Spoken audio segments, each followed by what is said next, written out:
Nile Deluxor, the game of ancient agriculture. I know the subtitle doesn't make it too exciting, but actually this is a pretty cool game. This is a small game, a filler game, so as a filler it plays quickly, but it has a lot of interesting and cool things to it. Actually it did happen to us that we started playing it as a filler, and then before we knew it we played 4 or 5 games in a row, because it is a game that can really be fun to play.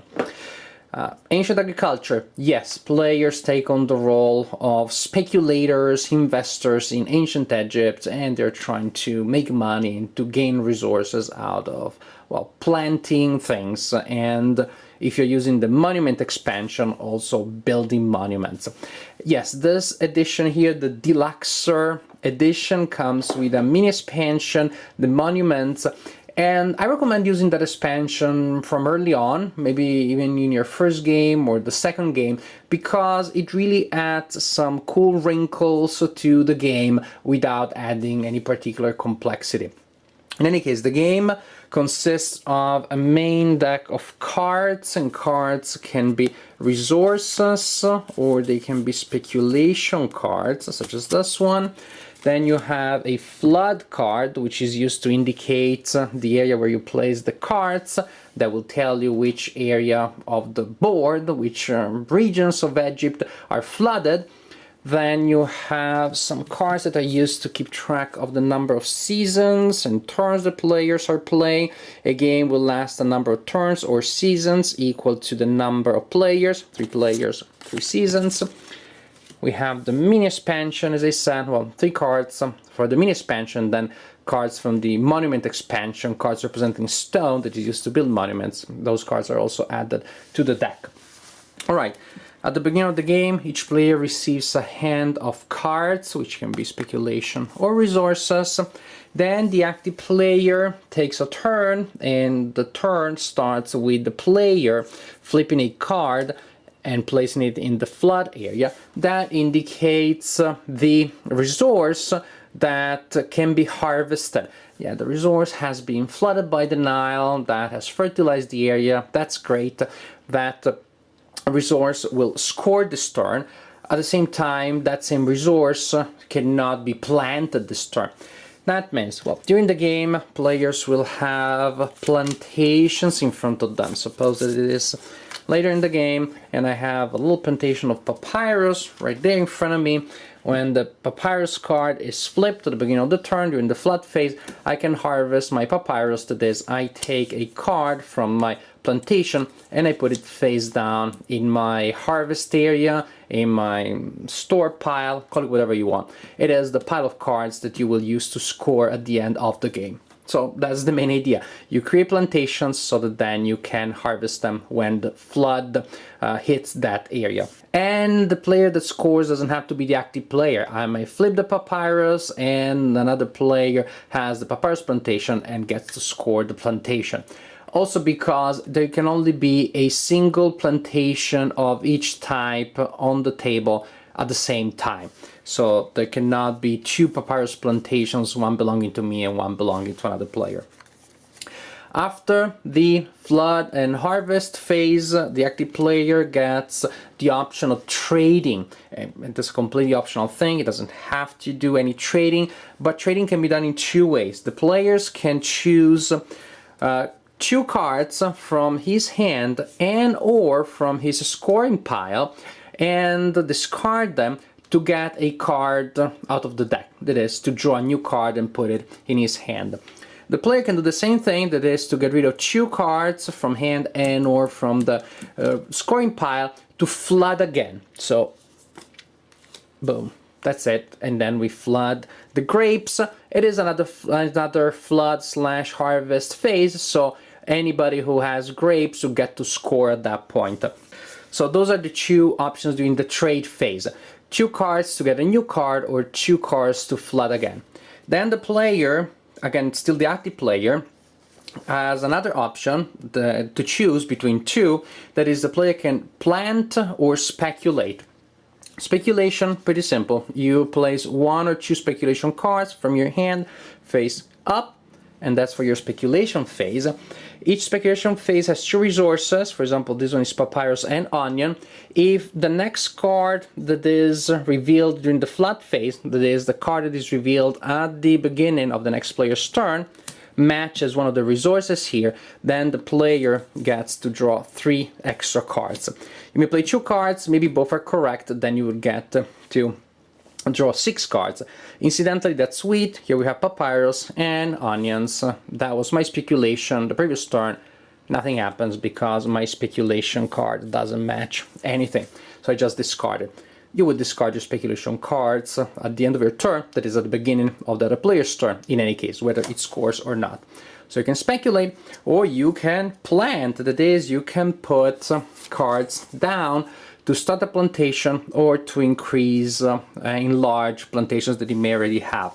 Now there are some rules here about how you do it. It has to fall into one of 3 categories. You may plant at least 2 cards of the same type to start a new crop, or you may plant exactly 2 cards of different crops, and one of them may be part of an existing plantation, but doesn't have to. You could just start 2 new plantations, or you may add any number of resources to existing plantations. Now, however, there is this tricky thing here. There can only be 1 plantation of a type in play at any time. Only 1 grapes, only 1 papyrus, only 1 wheat. If somebody has already started a plantation, you cannot start a similar plantation unless you outplan that player. That is, you start a plantation that is larger than the existing one. This is the situation with the grapes on the board, on the table. There are 2 grapes in my plantation. My opponent has a grape, cannot plant it. My opponent has 3 grapes in his hand, starts a plantation of 3, that wins, outplants mine, he can play that plantation, and even worse, I lose mine. The smaller plantation is removed. That's kind of annoying, huh?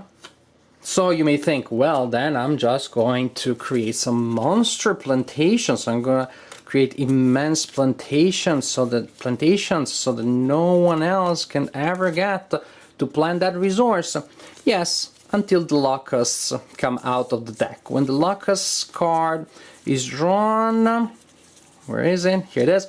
When this card is drawn, the largest plantation on the table is destroyed by these little annoying thingies here. And if there are several players tied for largest plantation, all of the largest plantations are destroyed. So you have a pretty cool balancing mechanic there that really can create some tension. You're gambling in creating a good plantation, nobody can outplant, that is blocking other players, but you may lose it all next turn, next card draw. After you're done either planting or speculating, actually you also have another option, which is to do nothing, you get to draw 2 cards from the deck. And the game goes to the next player, who goes through the same procedure. Flooding, then trading, 2 cards for a card or 2 cards for a new flood, planting or speculating, drawing 2 cards, turn is over, and you continue like this. The monument expansion, well, monuments can be quote-unquote planted or built just like other resources, simply by putting down stones. When you start a quote-unquote plantation of stones, you will choose one of the 3 monuments, you get the card, and you put it in your area to indicate that you are the owner, or I should say the main contributor to the construction of that monument. Different from other resources that can be quote-unquote several plantations of stones, but you can still start a new monument each turn, not several, and the monuments have special effects that will be beneficial to the player that owns the card. Harvest twice each time your resources are flooded. Outplanted by 2 or more, very good to defend against the destruction of your plantations from other players. Draw 3 cards at the end of the turn. A tricky thing though is that the Nile, which is so good for the plants, is not good at all for your stones. When the Nile is flooded. That is when you draw a stone card during the flood phase. Actually, all monuments in play lose a stone. You don't harvest it, of course, you just destroy it. So you need a continuous refilling of stones to be able to retain control of your monuments, to prevent the Nile from destroying them after a couple of turns. Players keep taking turns until the deck is exhausted. At that point, the season has passed. You reshuffle the deck, you start the next season, and you continue like this until the end of the last season. For example, in a 3-player game, there will be 3 seasons. That means that the game ends when the deck is exhausted for the 3rd time. At that point, you score. Players take their scoring piles and they arrange them in stacks by type, placing their largest stacks on the right and in decreasing order the smallest stacks to the left. Suppose that we are scoring the situation here. This is what the two players are presenting at the end of the game. Now, you start counting how many resources are in the leftmost pile. Now, the 5th resource, no one has any, so it will be 0-0. That's a tie. We move to the next resource. Here we have a player with 0 and a player with 1. Well, the way in which you win the game is not by having more cards than the opponent, but by having the largest, smallest pile. That is, your pile in the smallest category that you have is larger than the smallest pile of the opponent. Here in this category, the opponent has 0, this player has 1, this player wins the game. But suppose that this is the situation, then 0-0 for the first category, 0-0 for the second category. Here we are that the smallest category that this player has is 2, this player has 1, this player wins the game. It doesn't matter that this player has many more cards, has a ton of caster.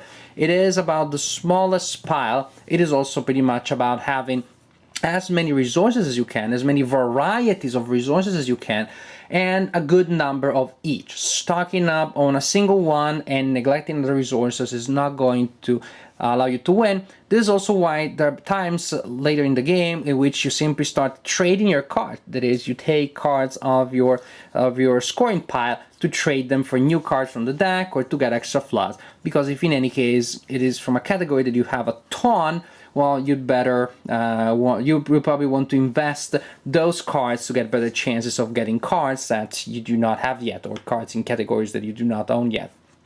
Nile Deluxor. Well, I pretty much stumbled upon this game by chance, really, because the publisher was kind enough to send me some copies of their games for me to use as rewards in my now ended Kickstarter campaign, and some copies of Nile Deluxor were left behind, so I thought, well, I'm gonna try one. What a pleasant surprise. I really enjoyed it. There was much more to it than I expected from the box and the title and the name. Ancient agriculture. Well, first, forget about the peacefulness of the countryside. It is not going to be about, I'm gonna have middle field, I'm gonna plant it and you have yours and everybody is just happy and we love each other. No, there are a lot of take that moments here, because to create a plantation, in most cases, you are destroying plantations of the opponent, or in any case, you're preventing them from putting down plantations. There is a lot of direct interaction. There are the moments of tension and like anger almost, or frustration, but in the good sense, when you're trying to do something and there is a random element that comes out of the deck that prevents you from doing so. My opponent has a 2 grapes plantation, I have a 4 grapes plantation. I'm going to plant this turn, so I'm going to destroy him. But first I turn up the flood card, it is grapes. My opponent gets to score his small stupid plantation, and I have these 4 awesome cards that I cannot play. I could spend some cards to flood again, but maybe I will get grapes again. Maybe if I spend those cards, then I don't have enough to be able to outplan my opponent. There are a lot of these elements, direct confrontation and random challenges that come out of the deck. At the same time, of course, opportunities and things that are beneficial for you come out of the deck. it is not a matter of having complete control over what happens. It is a matter of maximizing your odds so that the cards that come out of the deck will be beneficial to you. I like the scoring system. It is not just about having many cards, it is about having the right sets. And this is a really nice system that encourages variety. The locus are also something that goes against the idea of creating massive, huge plantations. There's timing involved, of course. If the locusts are not coming out of the deck, you know they're coming. Even the game has a certain momentum that you're not expected to have because the first season, the first turn is pretty lengthy. Then you go through the deck again for the second season, but now the deck is considerably smaller because a lot of cards went into plantations and scoring piles. The third round and the fourth one is going to be shorter and shorter. So that actually creates a very cool pace for the game. If you are behind, you know that you need to work hard to catch up. The game surprised me. The game surprised me because of all the different layers that it had, the decisions that I had to make. Yes, luck factors, yes, sometimes frustrating, but the same frustration was also reserved for the other players. They had to face the same aspect, the same element of the game. And at the end, the interaction between the players and of the players with the deck and the rules and the options turned out to be something that was really rewarding, really satisfying. As I said earlier, we started playing it once as a filler, and it turned out that became the main game, the main meal, the main course of that game event. And I don't regret that at all. Actually, I would be willing to play it right now. Really fun, entertaining game with much more strategy and much more levels of depth and complexity that you would think at first. In any case, small game, pretty inexpensive. It can be found for really not much online, but I think there's really good value here. I think this is a game that, as a filler, as a light game, I would be happy playing fairly often in the future. So Nile Deluxor, very good game.